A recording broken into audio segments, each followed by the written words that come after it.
Hey guys, welcome to Appalachia's Homestead. Pater with you here today, working outside this morning as quick as we can because the rain's moving in. Oh, we are praying for rain. But I'm also praying that I can multitask like crazy, right? So I just went into my coop where I've got my buffs, my separated coop of my buffs and my leg bars and whatnot. So I want to show you, this came from 2 different nesting boxes. The bottom 5 eggs that you are seeing are Buff Orpington eggs, okay? I know that for a fact because they're on one particular side of the coop completely separated, so I know the bottom 5. I have 6 buffs on that side, 6 Buffy girls, and on an average day right now, because they're new layers, I'm getting 5 to 6 eggs per day, okay? The one that's on top that's a little bit smaller is my chocolate Orpingtons. They are separate from my buffs, okay? So it was in the other nesting box, and they're the only Orpingtons that I have. And we've seen them lay, and they are consistently have started to lay. And we are seeing 3 or 4 eggs a week from these girls right now. The eggs are still a little bit smaller, as you can see, but I just wanted to show you how they all look. Looks like Orpington eggs, right? They sure do. All right, gotta go scrub. Let's get started on this video. All right, guys, so here's how it goes. These days, I can't do a lot of sit down and chat videos. I know some of you guys like that, kind of like a coffee chat, porch time, and all of that, and I think they're wonderful, but unfortunately, I don't have a lot of time to do that. So,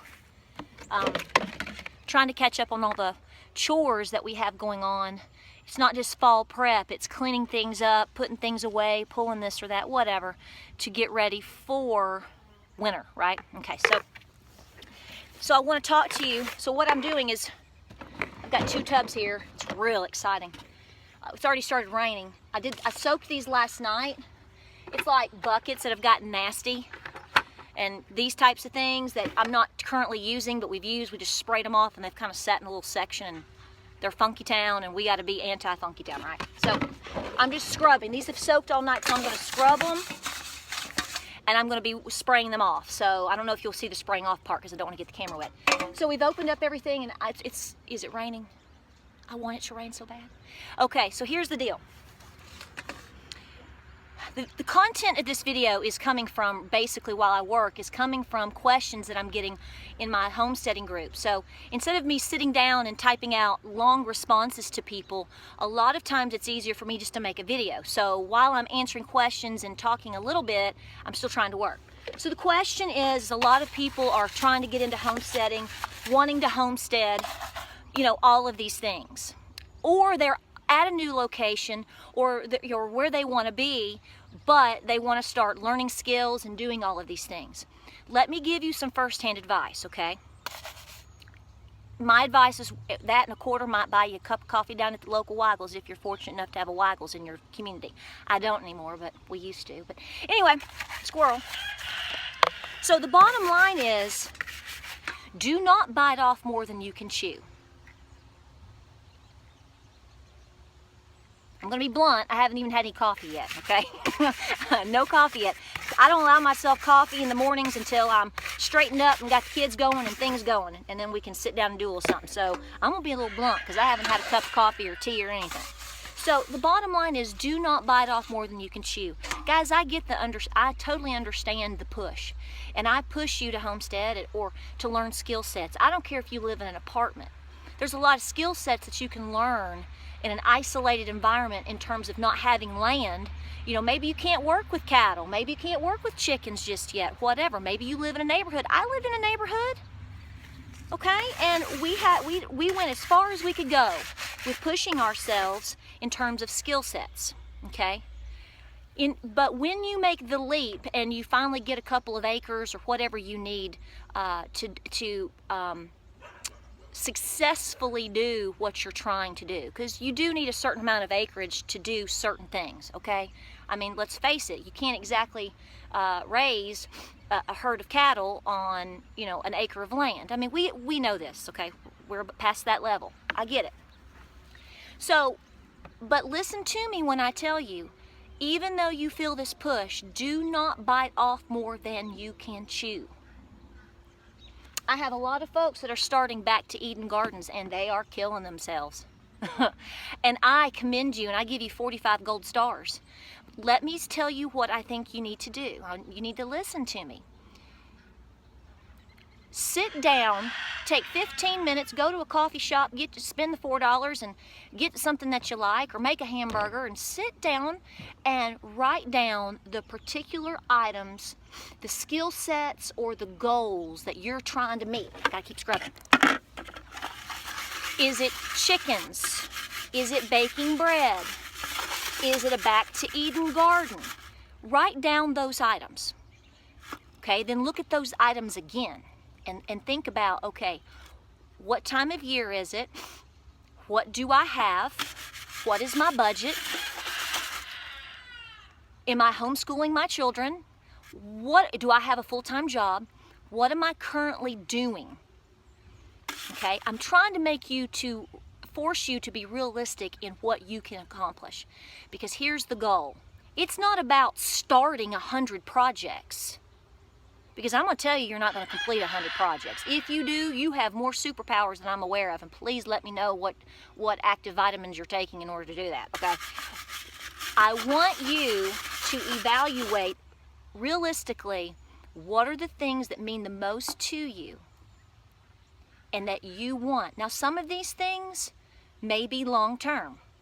You may not be somewhere where you can have goats, or you may not be somewhere where you can buy a dairy, properly house and take care of a dairy cow. I'm just being hypothetical here, but it's a long-term goal. So, okay, say this is my long-term goal, but you know what?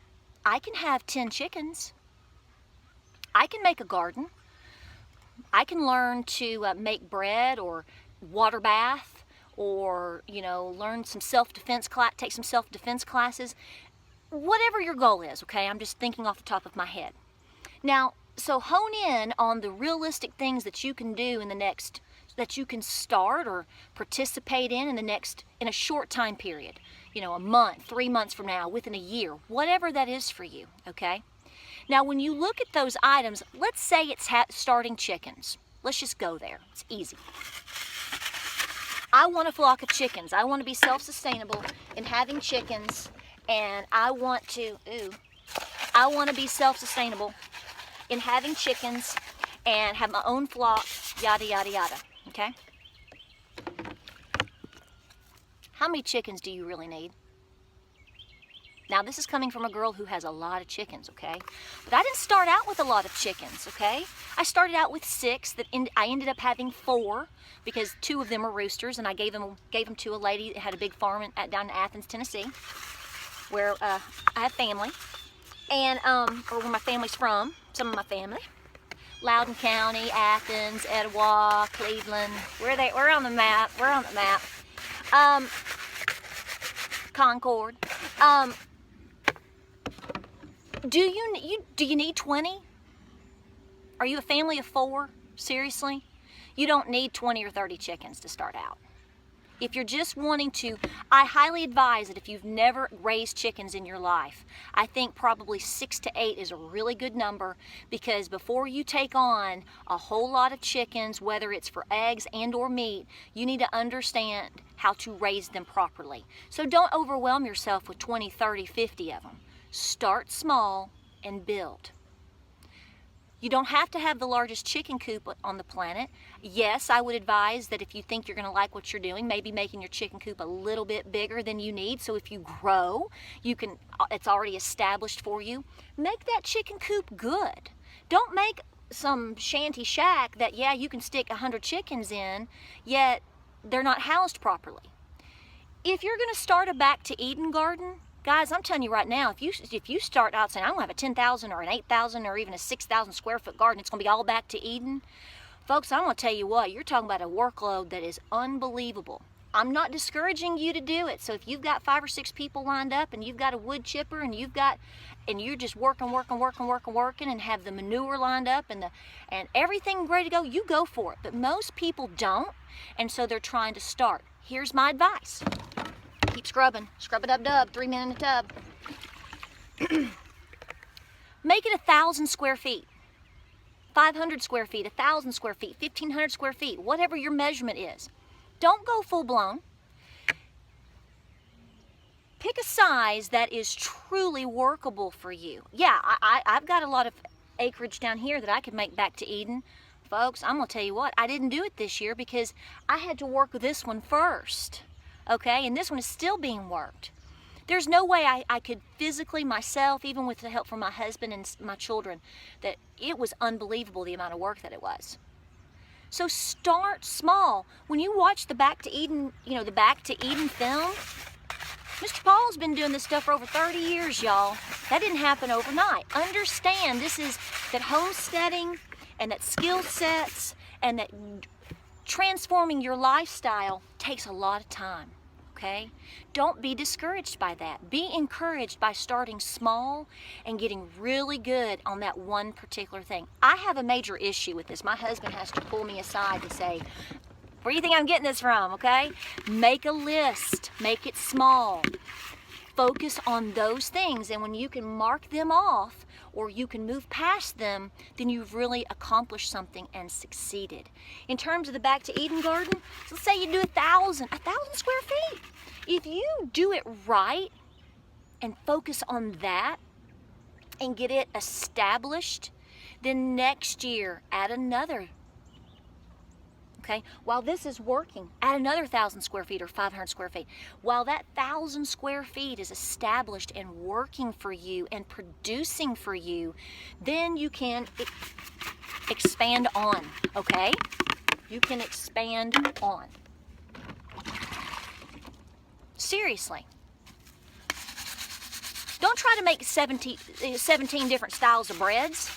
Get a basic bread recipe, the ultimate bread recipe that I've got on my blog and has been shared from here to the moon and back. Learn to make that. Take that recipe and transform it into something else. Then you can make a simple pizza dough or in bread dough and your rolls. Go simple. Go simple. Be the queen of simple. Establish that and then move on. I understand the push and I'm all for it, okay?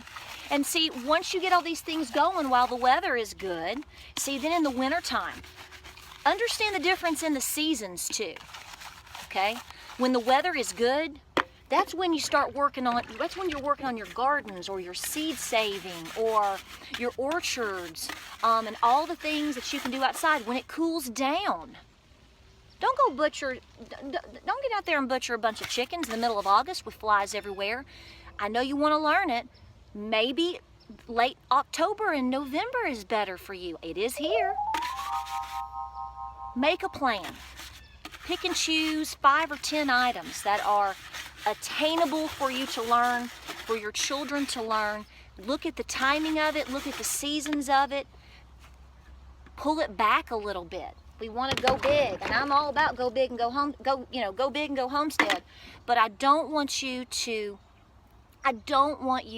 burn out, because you will burn it. You'll burn it to learn it. You'll burn yourself out. You may hit into a crisis situation for your family. And I'm telling you, when you have these projects going and somebody gets sick or somebody passes, or maybe you have to go take on a part-time job just for a short time period due to finances, maybe something happens with your child, or you get bogged down with homeschool, some of these things they don't go by the wayside, but they sit.